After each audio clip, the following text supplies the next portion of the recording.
सुन रूबिया तुमसे प्यार हो गया क्या करें। सुनने को ये तरसता था दिल, चल जल्दी से शादी करें। मैं तेरी टांगे वाली, तू मेरा टांगे वाला।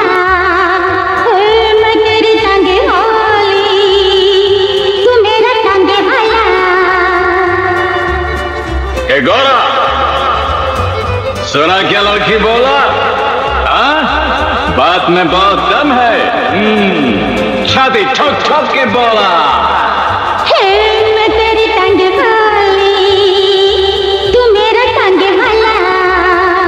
सुन रूबिया तुमसे प्यार हो गया क्या करें। सुनने को ये तरसता था दिल, चल जल्दी से शादी करें। मैं तेरी टांगे वाली, तू मेरा टांगे वाला। तू मेरी टांगे वाली, मैं तेरा टांगे वाला। শুন রুবিয়া তুমসে পেয়ার হো গয়া হল 1985 সালের ব্লকবাস্টার ছবি ম.দো এর একটি জনপ্রিয় রোমান্টিক গান, যেখানে অমিতাভ বচ্চন এবং অমৃতা সিং অভিনীত বিখ্যাত চরিত্রে অভিনয় করেছিলেন। গানটি সুর করেছেন অনু মালিক এবং গেয়েছেন সুন্দরভাবে সাব্বির কুমার এবং অনুরাধা পারোয়াল।